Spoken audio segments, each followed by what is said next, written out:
DG Stéphane Balamwange Congo ya Lumumba Congo Tafachi Beton Tango ekoki yo Tango yango yo ekoki Tolanda kango Papa Stéphane Balamwange Oh yeah.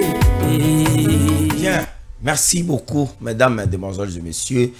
Chers fidèles téléspectateurs de la chaîne Tango Koki D143, vous nous suivez de partout, vous êtes dans le monde. Nous sommes ici à Kinshasa, dans le pays de Mairie Patrice Lumumba, dans le pays de Kimbangu, dans le pays de Bakanza, pourquoi pas, de Tiene Tshisekedi Wamulumba. Je suis monsieur Marabobola, je suis défenseur de la République, je suis défenseur des intérêts du peuple congolais, ainsi que la lutte pour la dignité de notre pays. Je suis également acteur politique, mais aussi un scientifique avéré. Nous sommes là pour parler encore de la République. Ça est toujours un grand plaisir de pouvoir nous rencontrer, accorder de nouveau, de parler de la République, discuter, échanger, avancer un peu des arguments, tirer un peu les informations par-ci, par-là, et puis les tamiser afin que nous puissions le mettre sur votre table de consommation afin de comprendre ma kamboza kolekana na mboka na biso. Na pesi bino mbote boza ebele ndenge balobaka ke TV za moko me bato baza ebele me mato ipe za ebele miso za ebele meza kolanda kaka monoko moko na mutu moko ezali koloba. Nazali wa bino Mara Bobola Mongbali ou bien Mongbali Bobola Mara si vous voulez bien. Tozali wana pona kopesa bino information. Information du jour, ça nous amène à la partie est de la République démocratique du Congo, une très bonne nouvelle. Nos Wazalendo dans le territoire notamment dans la localité de Kacheke vers la localité de Kabamba centre, les Wazalendo ont réussi à désarmer plusieurs groupes armés Oyo Bakota Kibongo na coalition en affiliation na ba rebelle ya M23. Dernièrement, vous avez suivi qu'il y a eu une déclaration Oyo Salamaki na province ya Sidi Kivu.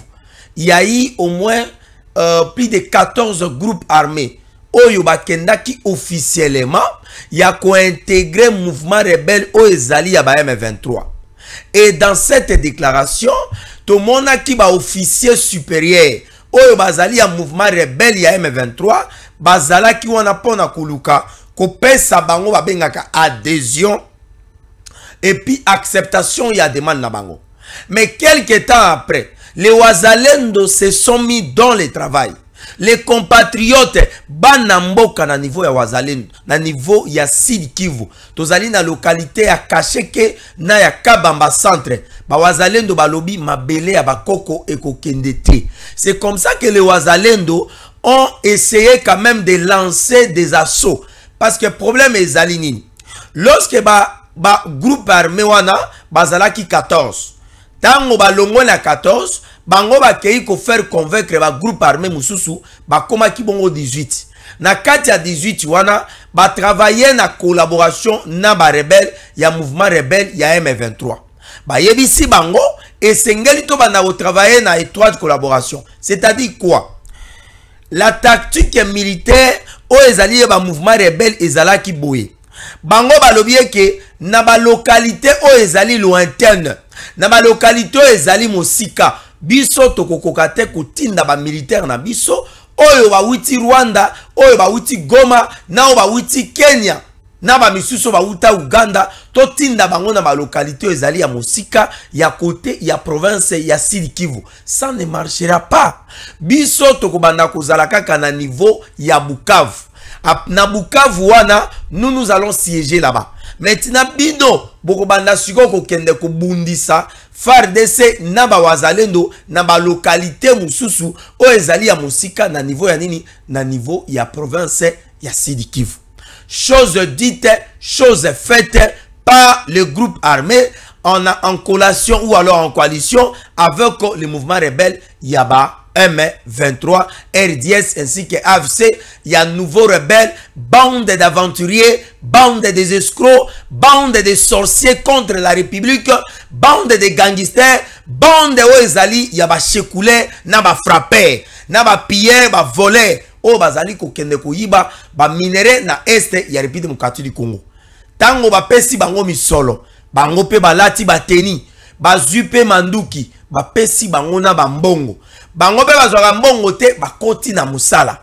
Bakei sikoyo ko vanda na niveau ya Kasheke, bakei ko vanda na niveau ya Kabamba centre. Bawazalendo bayaki ko attaquer na niveau ya Bukavu.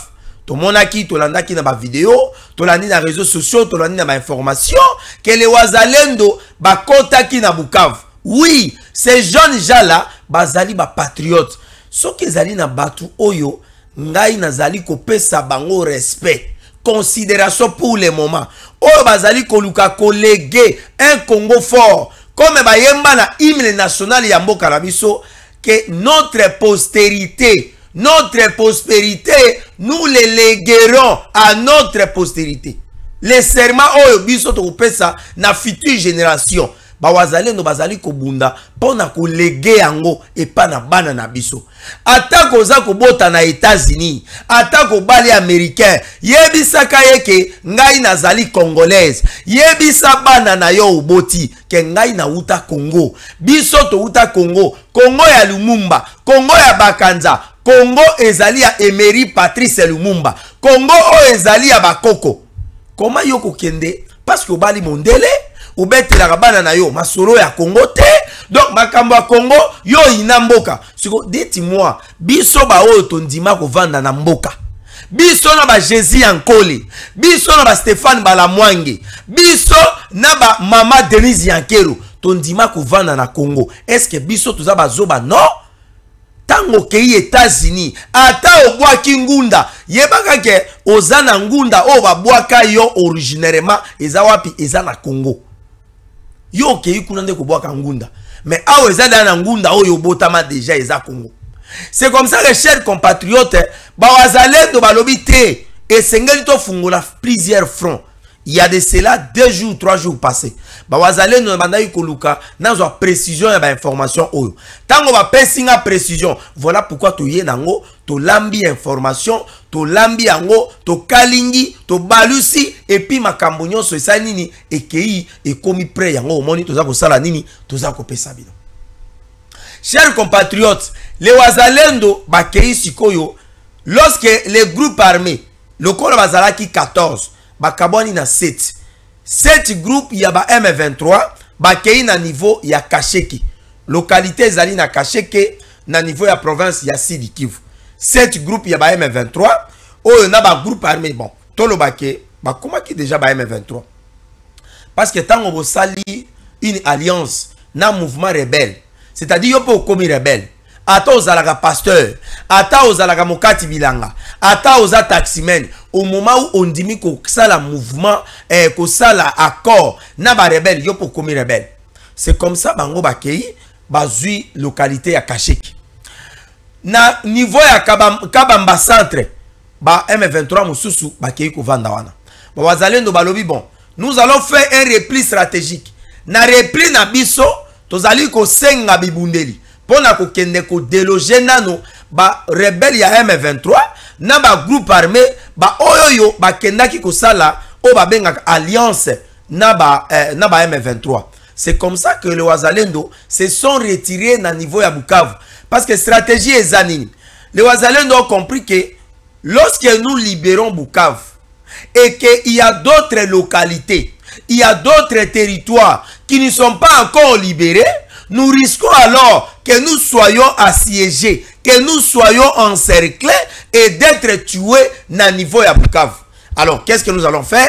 Nde basali repli stratégique, bakei bazui bundeli, bazui misolo, bazui soutien au ezali ya peuple congolais, bazui soutien au ezali ya gouvernement congolais, bazui soutien au ezali ya armée na défense na biso, bazui soutien ezali ya tata mokonzi ya ekolo, bazui soutien au ezali ya yo oza kolanda biso, bazui soutien au ezali ya Jésus Yankole, bazui soutien au ezali ya Stéphane Balamwange, bazui soutien au ezali ya pasteur Gilles Moulindwa. Bawazalendo balobie que nous allons continuer à combattre. Bazongi sikoyo na ba localité. Bandeko est-ce que bawazalendo ba yekola kobunda ou bien ezali kaka intelligence na bango moko. comment les compatriotes bakokende ko comprendre que to sali moi erreur muke? Non, to kei na niveau ya Bukavu. Oui, on a libéré un peu Bukavu, mais tozo risqué que ba M23 ndenge to bengani bango ba panzani na ba localité, ba panzani na ba territoire, bakokende ko se renforcer, bakoya sikoyo ko boma biso na kati ya Bukavu. Qu'est-ce qu'on fait? Tout ça la repli stratégique. Tout ça la repli stratégique, to étudier, to analyser, to renforcer, to bandana ni ko beta ba M23 na niveau ya ba localité. C'est comme ça que ba wazalendo balobi, nous devons maintenant ya kokabona. Ba misusu ba kei na côté ya Kalei, ba misu ba kei na côté ya Kasheke, ba misu ba kei na côté ya Kabamba, ba misu ba kei na côté ya Minova. Ba wazalendo ba lancer suko ba bengaka assaut au même moment. Lorsqu'ils ont lancé cet assaut, ba groupe armé, ba oyo ba kenda ko sa la déclaration na ba M23 ke ba koti na M23. Moi je crois que ba estroka ki ba M23 ndembongo.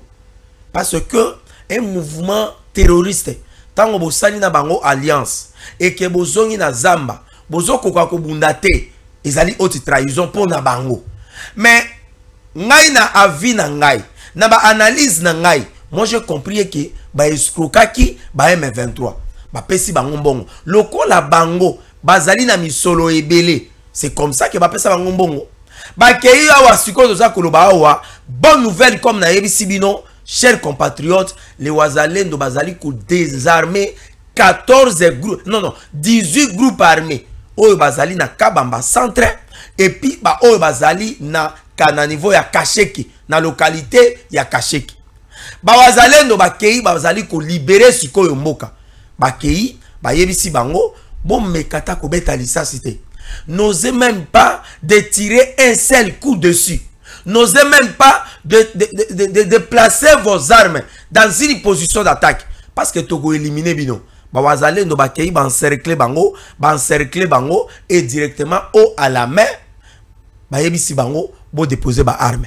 Awa toza ko yebisa bino wa la localité ya Kasheke na ya niveau ya Kabamba centre ezali libéré. Bonne nouvelle pour ba wazalendo na biso oyo bazali ko appuyer ba FARDC, oyo bazali ko appuyer ko travailler na vision ya commandant suprême oyo azali le président de la République Félix Antoine Tshisekedi Tshilombo ba kei pour na kolobaye que bon voilà, nous sommes en train de travailler dans ce sens-là.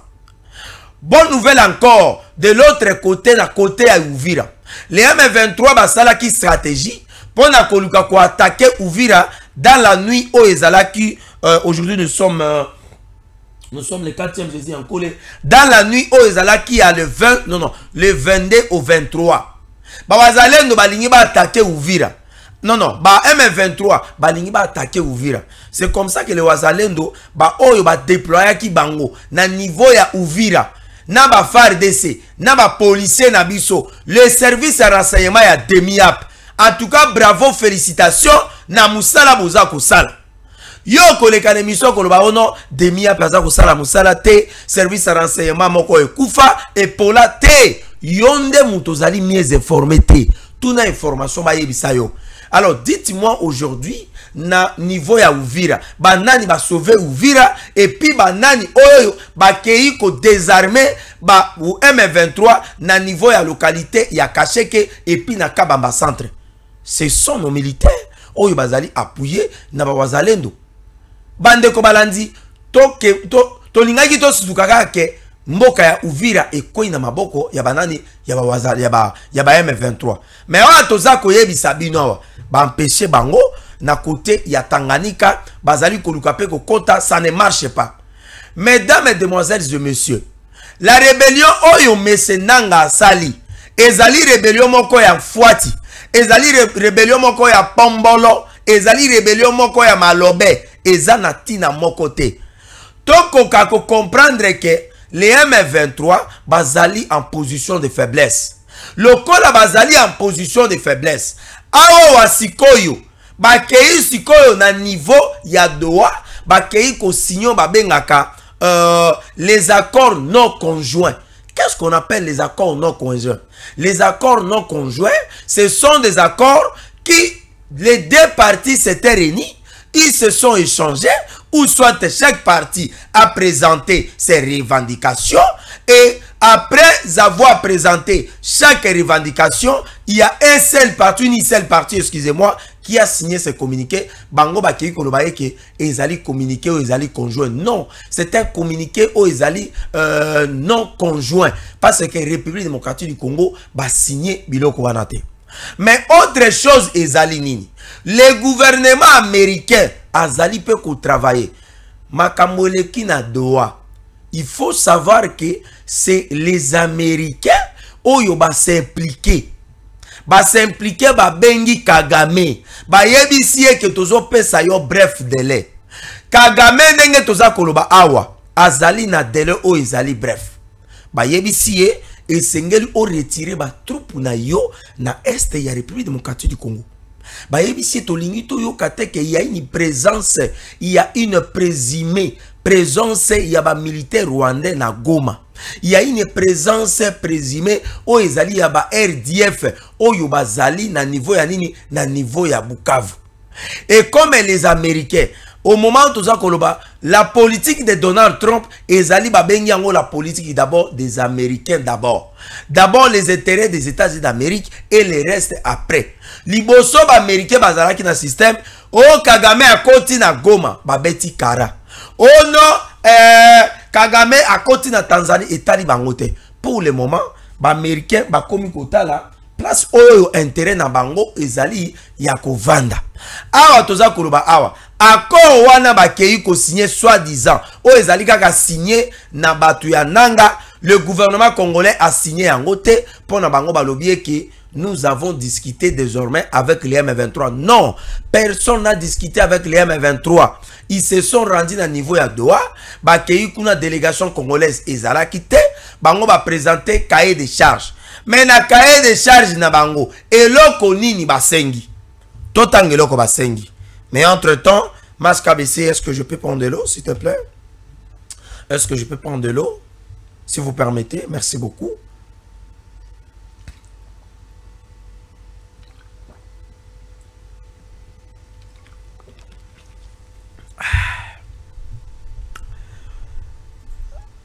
Tozotanga eloko oyo bandits, les bandits du M23, groupe de frappeurs, groupe de checouleurs, groupe des escrocs, les Nanga et tant d'autres personnes, un groupe d'aventuriers, je sais pourquoi je dis que c'est un groupe d'aventuriers. Ce que vous voyez, que Marabobola, pourquoi toi tu es en train de qualifier d'être un groupe d'aventuriers? Oui, c'est un groupe d'aventuriers. C'est un groupe d'aventuriers, de gangsters qui veulent prendre les choses autrui par la force. À ta Bible, sur le baquet, kota la moisi à moninga mbalami balete. Kolou la moisi à moninga te. Oh Marabobola, Bali, Jésus encore là na kota la moisi na Bible boyango. Si qu'on a mokilipe, les Nations Unies ba signa charte ba lobie que le principe y a intangibilité et koki kozala violette entre les États. Entre les États, to koki kozala na ba principe y a violation y a ba frontière té. Ba frontière o tozali to hérité yango et pas na ba papa na biso. Boyo ka eloko ba ventiler ya ba M23 ba kendaki ko senga na niveau ya Doha. En absence, il y a gouvernement congolais. Qu'est-ce qu'ils ont demandé? RDC, processus de médiation de Doha. Les revendications de M23 consistent d'abord avant tout sur le plan politique. Les M23 demandent une décrispation politique. Les M23 demandent une décrispation politique et la libération sans condition de Congolais ayant été arrêtés par le gouvernement de Kinshasa. Entre autres, il cite quelques personnalités politiques en République démocratique du Congo arrêtées injustement par le régime de Kinshasa sous la houlette et la mauvaise gouvernance de Félix Antoine Tshisekedi Tshilombo. La première personne qu'on demande d'abord, c'est Mwanga Chuchu. Voilà, chers compatriotes, voilà M23, balobi qui va libérer Mwanga Chuchu. En dehors de la libération de Mwanga Chuchu, les rebelles du M23 exigent la libération sans condition après le document signé par le ministre de la Justice des biens mobiliers et immobiliers de l'ancien président de la CENI, Corneille Nangaa Liebeluo, et ainsi que de l'ancien président de la République, le sénateur à vie Joseph Kabila Kabange, quelques jours après la fameuse annonce faite qu'il entrerait dans la ville de Goma. Sur le plan opérationnel, les M23 exigent au gouvernement congolais la libération de leur matériel militaire. Oh mon Dieu, Nasukina Noao. Oh Kolonangai. Toko sala nini na makambo ya boy. Ba M23 bazo senga ba libérer Mwanga Chuchu. Ba M23 bazo senga ba libérer Mwanga Chuchu. Qui est Mwanga Chuchu? Mwanga Chuchu, le président des conseils d'administration de tout les Congolais. Alors que la République démocratique du Congo, nous n'avons jamais eu une tribu qu'on appelle la tribu tout les Congolais. Naibite Jésus en Cole, est-ce que tribu a boezali? Ezate, Jésus en Cole a boy. Le Congo Jésus en Cole a boy que tribu a boezate. Mukongo ya talo a boyango. C'est que tribu va bengi tribu, les tout les Congolais n'existent pas. Ezate. Oh ba FDLR, on s'en fout. Mais awa sikoyo ba rebelle ya M23 tango ba keina doa. Ba lobita esengeli ba libérer banani, ba libérer Mwanga Chuchu. O yazali président ya conseil d'administration ya ba tout congolais, alors qu'il n'y a pas une tribu qu'on appelle une tribu tout congolais n'existe pas. Et de deux, de libérer sans condition les biens mobiliers et immobiliers. O yazali ancien président de la République et puis ancien président de CENI qui sont devenus des rebelles. C'est-à-dire Joseph Kabila Kabange ainsi que M. Corneille Nangaa. Ba libérer biloko na bango. Dès à ce moment, il y a au moins une liste, il y a 700 prisonniers. 700 prisonniers politiques. Bakanga bango wapi. Prison ya Makala, o babenga ki seperka centre pénitentiaire de rééducation de Kinshasa. Je sais encore est-ce qu'on a défini en madame. Oye utayi ko buka na denemawa. Bato bakufi. Est-ce qu'il y a encore des prisonniers politiques congolais au bazali kuna? Et surtout qu'il y a des Rwandais. On a libéré ces gens. Après tout, le ministre de la Justice à Kendaki a sengi ba malade, ba tobabimi ba prison, na ba pota, na ba maba, na ba kolokoto, na ba biloko ebele ba bimi na ngona prison. Mais on se pose la question, biloko M23 sengi ba libéré zali wa wapi? Est-ce que en ce moment où toza koloba, les Américains ba yebisi Kagame emballé biloko na yo yebisa ba troupe rwandaise ba bima na Congo? Ceux qui bango ba bimité, le col a biso tozana deal na République démocratique du Congo. Les États-Unis d'Amérique, chers compatriotes, azali na hauteur d'abord d'investir dans le secteur public et dans le secteur privé. Dans le secteur public, les États-Unis d'Amérique veulent investir un montant ou alors les investissements américains dans le secteur public s'évaluent à plus de 400 milliards de dollars. 400 milliards de dollars. 400 milliards de dollars qui veulent investir dans le secteur public. Dans le secteur privé, les États-Unis d'Amérique, ils viennent avec un financement de plus de 3 000 milliards. Non, 3 000 milliards, voilà. 3 000 milliards de dollars. Oyo baza kolinga kotia yango na secteur privé. C'est-à-dire que tozali na 3 400 milliards de dollars. Oyo yo ekoya pour osala nini ba investir yango na République démocratique du Congo. Maintenant les Américains ont dit ceci: nous ne pouvons pas investir dans un climat de désordre. Nous ne pouvons pas investir dans un climat où ezali ya ba désolation, où ezali ya ba déstabilisation et puis ezali occupé na ba bandit ya M23. Toko investir place oyo bokengi ezali, place oyo kimia ezali, place oyo somi ya République démocratique du Congo ezali. Yango moni lokola ba américain. Parce que dans le moment où tout ça, Donald Trump azali ko kende ko tinda délégation américaine na ba négociation nyonso oyo États-Unis azana ngona ba partenaire na ye. Lorsque les États-Unis amonié que Ukraine azana problème na Russie, Tout le monde biso son Zelensky a kendaki les États-Unis et le président américain le dit que nous voulons t'aider de gagner diplomatiquement Bitumba Oyo qui met un quota parce que tu n'avais pas de carte. Batina qui délégation ukrainienne, na délégation russe na niveau Arabie Saoudite. Il y avait aussi la représentation de la délégation américaine.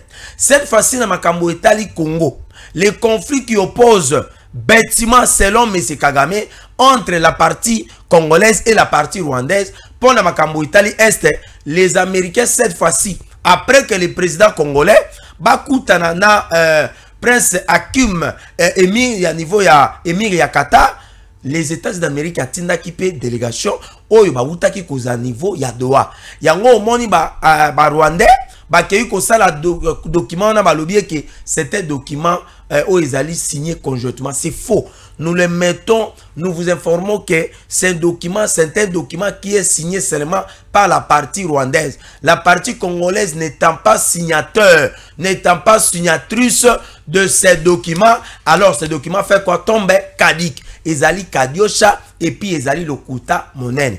Bango Mokonde ba signé yango parce que les États-Unis d'Amérique a yebisi bango a instruit bango que vous devez quitter les territoires congolais. C'est comme ça que vous signez pour informer à l'opinion nationale, régionale, sous-régionale, africaine et internationale que voilà, nous sommes engagés, nous avons signé ce qu'on appelle les accords et avec un communiqué conjoint avec le gouvernement du peuple congolais, le gouvernement de Kinshasa, ainsi que les régimes de Félix Antoine Tshisekedi Tshilombo afin de quitter les territoires congolais. S'il sait, il y aura un cessez-le-feu immédiat et il y aura le désarmement sans condition des armes et la cessation des hostilités. Alors qu'en réalité, ce n'était pas ça. En réalité, les M23 avec M. Kagame ont réussi l'injonction du président américain à travers les représentants des États-Unis d'Amérique de Donald Trump, M. Massad Boulos. Bandeko Balandi, oyo makambo tuza koloba, ezali makambo oyo ezali ya solo. Bolanda communiqué wana te. Bitumba esi esili. Bitumba na Goma esi esili. Bato banda koloba ke les chefs de l'État voyageaient inutilement. Le président de la République a bandé que voyager pamba. Non. Awa toza koloba awa bitumba na Goma ezo kende déjà na kosila. Ko kende nango na kosila ezali ba signature ya ba document modèle. Yemoko M23 a signé document yabo. Ezalo kwa ndoki abimie moko alobie ke mwana wa zobela maladi bokono oyo ngai ne moto na belisie to sala ki likopa na butu to lobaki ke to lia ye na janvier. Ndoki tango aye koloba bongo bakoyebisa ye papa lokola yo moko obimi yo moko lobie ke bolingai bolia ye e ke aza kobela soki akufi yo pe to kotumba yo okomona ndoki akosala nini akozonga na réunion na bango akoyebisa batu wana ke mwana wana en tout cas to bomaye lisusu te awa kopeza revese tutika.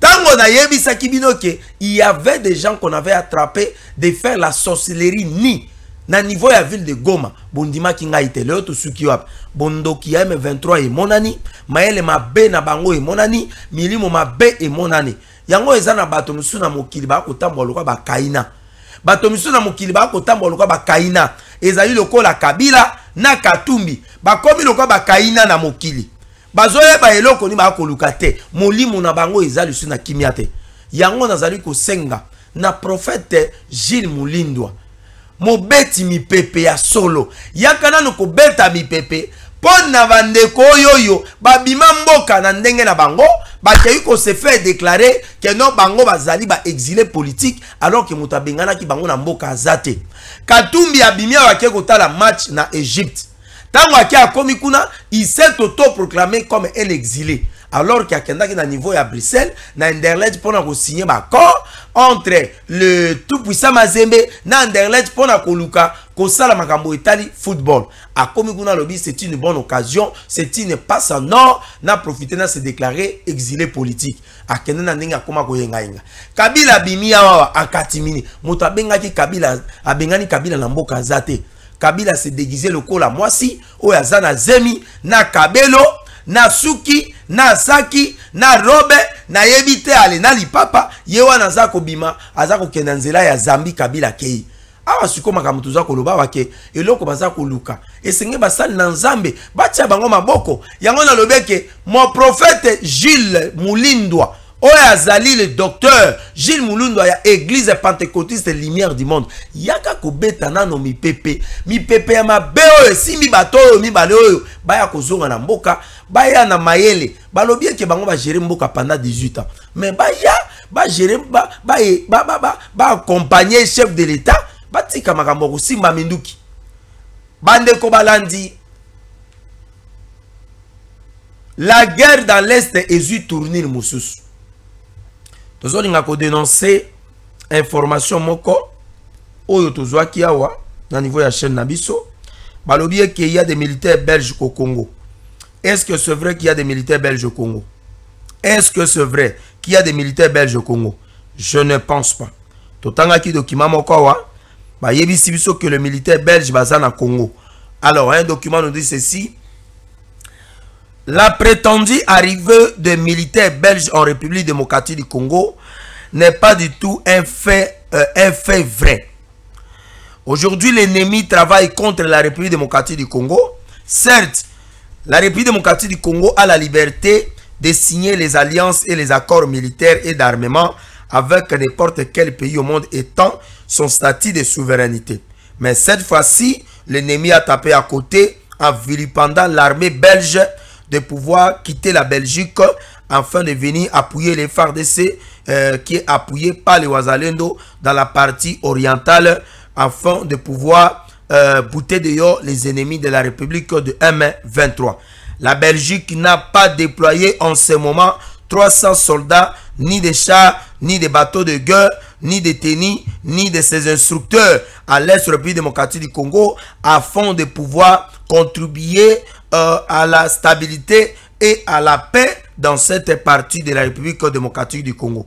Dans le cadre de la lutte contre les M23, c'est le ministère de la Défense qui a essayé quand même de démentir cette information.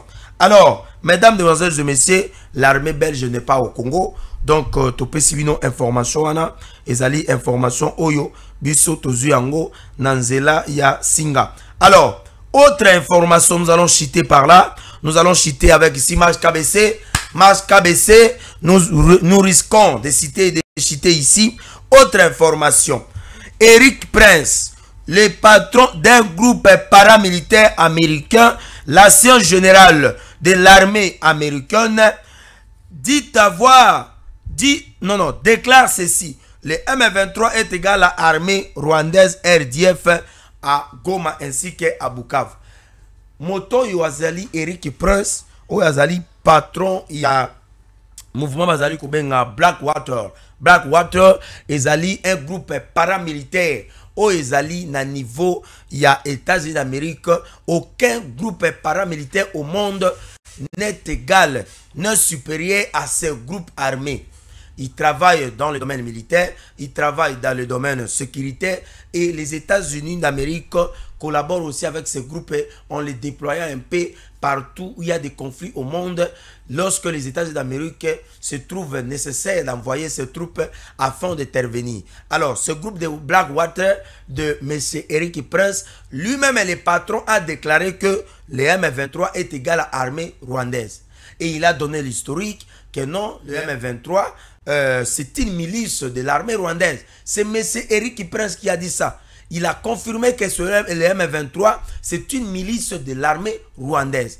Et l'armée rwandaise a décidé de soutenir le M23 afin de prendre la ville de Goma pour asphyxier la gouvernance de Tshisekedi afin de pousser le président congolais de négocier avec Kagame.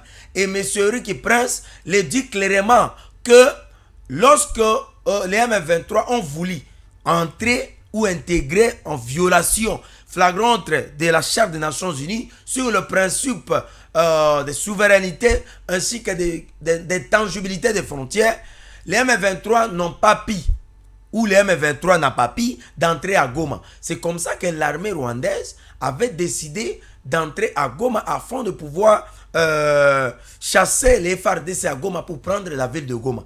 Et par la trahison, au finish, ils ont pris la ville de Goma. Alors aujourd'hui, Messeric Prince les déclare que non, les M23 ont des armes sophistiquées. Mais c'est Eric Prince, je crois qu'il est en train de marteler et de passer en revue ce que le secrétaire général des Nations Unies, qu'on appelle Antonio Guterres, avait dit tantôt que les M23 a ce qu'on appelle les armements sophistiqués. Et pour battre les M23, il faut avoir la capacité au moins d'une puissance militaire. Parce que ce ne sera pas possible. Et aujourd'hui, M. Eric Prince l'a confirmé. Et il dit, l'objectif des M23, c'est de prendre la ville de Goma par force, sur des raisons expansionnistes et aussi des raisons minières. Aujourd'hui, les mines qui sont à Rubaya, qui sont à Kichanga et partout, les rebelles du M23 ont décidé de commencer à les voler. Et par mois, M. Eric Prince, qui est le patron de ce groupe paramilitaire, le dit que les M23 récoltent et exploitent les minéraux à la hauteur de 600 et quelques millions de dollars. Par mois seulement, tous les minéraux que les M23 sont en train d'exploiter dans cette partie de la République démocratique du Congo, cela évolue ou alors cela se place à un niveau d'un montant ou d'une statistique de 600 et quelques millions de dollars. Maintenant, sur les M23, on passait pendant plus d'une année, vous prenez 600 et quelques millions fois 10, vous avez déjà des milliers de dollars. Vous avez des milliers de dollars. Alors, mais dames, demoiselles et messieurs, là, je crois que M. Eric Prince a dévoilé, et ce n'est plus quelque chose à cacher. Quand Eric Prince parle, moi je crois que c'est l'armée américaine qui parle. Quand Eric Prince parle, c'est les renseignements américains qui parlent. Quand Eric Prince parle, je crois que c'est la politique militaire de Donald Trump qui parle, parce qu'il a des informations au monde que même Kagame n'en revient pas. Alors, Bapessi Dele, Balobi Kagame et Sengeli Aluka, Nengenini Akoki Bongo Ko Longwa Namabele Ya Goma. Bande Kobalandi, Bozalaki et Belé Ya Koko Kabongo Kolandabiso. Nous vous informons que le pasteur responsable, le prophète docteur Gilles Mulundwa, l'homme de Babeti Yami Pepe, l'instigateur, l'initiateur de cette église, l'homme qui a initié selon la vision de Dieu, qu'il faut que les enfants de Dieu arrivent alors à déchirer les vents, parce que l'envoûtement commence à partir du vent. Si on veut envoûter quelqu'un, vous pensez que l'envoûtement vient par quoi? C'est vrai, ça vient par les esprits. Mais ces esprits travaillent avec quoi? C'est à travers les vents. Voilà pourquoi cet homme de Dieu a pensé qu'il fallait commencer à bêta mi pepe. Je vous invite, il y a une église pentecôtiste lumière du monde pour la bêta mi pepe. Vous qui avez des problèmes spirituels, vous qui avez des problèmes de mariage, vous qui avez des problèmes de bénédiction et consorts, pourquoi ne pas aller au sein de cette église, de cet homme de Dieu, afin de pouvoir implorer la miséricorde de Dieu pour votre vie? Mais alors, il annonce quoi? Il annonce une grande activité qui sera tenue au mois de juin. Ça sera le 30 juin. Je crois qu'entre le 29 et le 30 juin, le jour de la célébration de l'indépendance. Et je crois que Toko Beta mi pepe pour la cause non seulement indépendance au ezali ya mboka, mais Toko appelle indépendance spirituelle. Parce que si vous n'êtes pas indépendant spirituellement, alors oubliez aussi l'indépendance financière. Il faut que vous soyez d'abord indépendant spirituellement. Vous êtes délivré ou beti mi pepe, et ensuite vous allez indépendant spirituellement, matériellement. Alors, à inviter Bino Boya Mokolo, il y a le 30 janvier, le 30 juin, pour assister à mon bagné, il y a mes loulou, il y a kafu kafu, ngamoko marabobola na kozalawana na etanda. On va bien bon na kozana etanda liboso pour na ko beta mi pepe. En tout cas, nous sommes en train de bénir cet homme de Dieu. En tout cas, Nzambe ya pambola son serviteur, le docteur Gilles Mulundwa, pour na ba manifestation ya boy. Na yoki ba tebele ba bengi nga ba yebisi ngai marabobola toyoki que docteur Gilles Mulundwa alinya créer parti politique. Pona nini na mboka oyo moto soki asali eloko moko boye asangisi plus de 200 000 personnes. Asangisi plus de 400 000 personnes. Parce que on a monaki mokolo wana ya dimanche. Mokolo ya dimanche ko banda na échanger ti na niveau ya palais du peuple. Na moni bato ya lolenge na lolenge. Bato bayaki soko lobi ko banda ko compter. Au moins que vous en a mémoire ya ordinateur. Au moins que vous en a mémoire ya calculatrice. Mais soko lobi banda kotanga ke moko mi bale mi sato mine mitano motoba sambo mwambeli bwa okokokate. Okobulungana po bato balekaki ebele na ba bébé na bana mike na moni bato ya sorti nyonso pembe lokola ba ange. Cet homme de Dieu asali loko munene bazo benga ngai marabobola comment cet homme bino bozaka kaboy tango sali activité olingo créer parti politique. Non, cet homme de Dieu alobaka yango ke akosala parti politique te et biso tozali pembeni ya papa. Soki papa azui makanisa kosala parti politique, tokoyebisa ke papa tika makanisi oyo oyebisaka bana nzambe ke yo kosala politique te. Nyonso wana sali activité za na cadre ya ko sensibiliser peuple congolais pour la makambo itali agression rwandaise. Et sengeli même bano bazana mambumu ya ba mama na biso ya Congo ba comprendre ke bazolinga ko boto la biso mabele e kolela ya bana wana na mambumu ya ba mama na biso ya Congo. Nzambe akoki kosala quelque chose. Nde ezali objectif oyo ya mosali na Nzambe Gilles Mulindwa azali kosala tata Nzambe apambola ye. Alors bandeko balandi na pesi bino matondo mingi bozo ki libaku ya kolanda biso, restez branchés dans nos émissions. J'ai Stéphane Balamwange Congo ya Lumumba Congo Tafachi Beton Tangwe koki yo Tangwango yangoyo ekoki Tolanda kango Papa Stéphane Balamwange oh yeah yeah